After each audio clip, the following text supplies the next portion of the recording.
പത്തരമാറ്റിൻ്റെ വരാൻ പോകുന്നൊരു എപ്പിസോഡിലേക്ക് എല്ലാവർക്കും സ്വാഗതം. അങ്ങനെ ദേവയാനി സ്വയം ഒരുങ്ങി ഇറങ്ങണ് നയനനെ കാണണം. അതായത് കരൾ തന്ന നയനനെ കാണണം എന്നുള്ള തീരുമാനത്തിലാണ് ജയൻ്റെ കൂടെ പോകാൻ നിർബന്ധം പിടിക്കുന്നുണ്ട്. എന്തായാലും മുത്തശ്ശനെയും വാക്ക് ദേവയാനി ധിക്കരിക്കാത്തത് കൊണ്ട് തന്നെ മുത്തശ്ശനും മുത്തശ്ശിയും പോണ്ടാന്ന് പറഞ്ഞപ്പോൾ ജയൻ അവിടെ നിന്ന് ഓടി രക്ഷപ്പെടുന്നു ചെയ്യുന്നത്. അതുപോലെ തന്നെ അനാമിക എത്രയും പെട്ടെന്ന് അനന്തപുരിയിലേക്ക് എത്താനുള്ള തത്രപ്പാടിലായിരുന്നു. കാരണം ആരും വിളിക്കുന്നില്ല. വലിയമ്മണെങ്കിലും ഇപ്പോൾ പഴയ സ്നേഹമൊന്നും കാണിക്കുന്നില്ല എന്ന് മനസ്സിലായി. അതുകൊണ്ട് എങ്ങനെയെങ്കിലും വരണം, അവിടെ ഉള്ള സ്വർണവും കാര്യങ്ങളൊക്കെ എങ്ങനെയെങ്കിലും സ്വന്തമാക്കണം. പ്രത്യേകിച്ച് നയനയ്ക്ക് കൊടുത്ത സ്വർണം കിട്ടാൻ തരണമെങ്കിൽ അതും പേടിക്കണം. അങ്ങനെയൊക്കെ വിചാരിച്ചിട്ട് എന്തായാലും അനാമിക തന്നെ സ്വയം നാണം കെട്ട് അങ്ങോട്ട് വരുന്നുണ്ട്. അനാമികയും അമ്മയും കൂടിയാണ് അവിടേക്ക് വരുന്നത്. ഇതിനു മുന്നേ തന്നെ നമ്മുടെ ദേവയാനി ഉറപ്പിച്ച് കഴിഞ്ഞു നയന തന്നെയാണ് കരൾ തന്നത്. നയനയും ദേവയാനി നടക്കുന്നതും ഒരേ രീതിയിൽ തന്നെയാണുള്ള കാര്യം അമ്പലത്തിൽ വെച്ച് കണ്ടതും ആദർശ് ഹോസ്പിറ്റലിൽ കൊണ്ടുപോയ കാര്യങ്ങളൊക്കെ ഇങ്ങനെ ആലോചിച്ച് ദേവയാനി ഉറപ്പിച്ച്. അങ്ങനെ ദേവയാനിൻ്റെ കൂട്ടുകാരിയോടായിട്ട് പറയുന്നു, എന്നെ രക്ഷിച്ചത് എൻ്റെ മരുമകൾ തന്നെയാണ്, അമ്മായിമ്മയ്ക്ക് ജീവൻ നൽകിയതും മരുമകളാണ് എന്ന് പറഞ്ഞ് കരഞ്ഞ് കണ്ണീരോടെയാണ് പറയുന്നത്. അതിനുശേഷം ദേവയാനി തന്നെയാണ് ആരോടും പറയാണ്ട്, ആദർശിനോടോ മറ്റുള്ളവരോട് ആരോടും പറയാണ്ട് നയനയുടെ വീട്ടിലേക്ക് പോകുന്നതും നയനനെ അവിടെ നിന്ന് കൂട്ടിക്കൊണ്ടുവരുന്നുണ്ട്.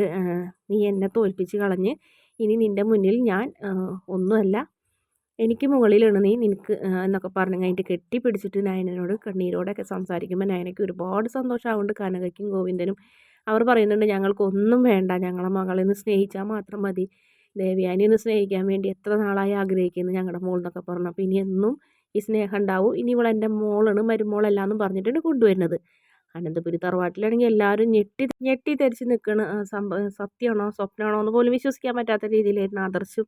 അതുപോലെ തന്നെ അത്രയ്ക്കും സ്നേഹത്തോടെയാണ് നയനനെ കൊണ്ടുവന്നത്. പിന്നീട് അങ്ങോട്ട് അവരുടെ ജീവിതം ഒരു സ്വർഗം പോലെയായിരുന്നു. അത്രയ്ക്ക് സന്തോഷമായിരുന്നു. നയനനെ പുറത്തേക്ക് കൊണ്ടുപോകും. ആദർശും അമ്മയും മോളും കൂടി പോകാം പോണതും ഭക്ഷണം കഴിക്കുന്നതും അങ്ങനെ നയനനെ കൈയിൻ്റെ അടിയിൽ കൊണ്ടു നടക്കുന്നുണ്ട്. അപ്പോൾ അനാമികയ്ക്ക് ഭയങ്കരമായിട്ട് കുശുമ്പാവുന്നുണ്ട്. അനാമികനെയും കൂടെ കൊണ്ടുപോകണം. വല്യമ്മ ഭക്ഷണം കഴിക്കാൻ പോയപ്പോൾ ഞങ്ങളെയും വിളിക്കായിരുന്നില്ലേ എന്നൊക്കെ ചോദിച്ചപ്പോൾ, നീ നിൻ്റെ ഭർത്താവിനോട് പറയുക, അല്ലെങ്കിൽ നിൻ്റെ അമ്മായിമ്മനോട് നിന്നെ കൊണ്ടുപോകാൻ പറയുന്നുണ്ട്. പെട്ടെന്നാണ് ദേവയാനിക്ക് നയനനോട് സ്നേഹം കൂടിയതും അനാമികനോട് സ്നേഹം കുറഞ്ഞതും. അതുപോലെ തന്നെ നയനയ്ക്ക് അങ്ങനെ തന്നെ അമ്മയ്ക്ക് വേണ്ടി എന്ത് ഭക്ഷണം ഉണ്ടാക്കി കൊടുക്കാനും എന്ത് വേണമെങ്കിലും ചെയ്തു തരാമെന്നുള്ള സന്തോഷത്തിലാണ് നയനയും. അതുപോലെ തന്നെ ആദർശൻ നയനയൊക്കെ ഒരു റൂമിൽ തന്നെയാണ് ആദർശൻ നമ്മുടെ ദേവയാനിയുടെ സമ്മതത്തോടു കൂടി തന്നെയാണ് അവർ ഒന്നിച്ച് കിടക്കുന്നതൊക്കെ. പിന്നീട് ദേവയാനിക്ക് വേണ്ടുള്ള എല്ലാ കാര്യങ്ങളും നയന തന്നെയാണ് നോക്കുന്നതും.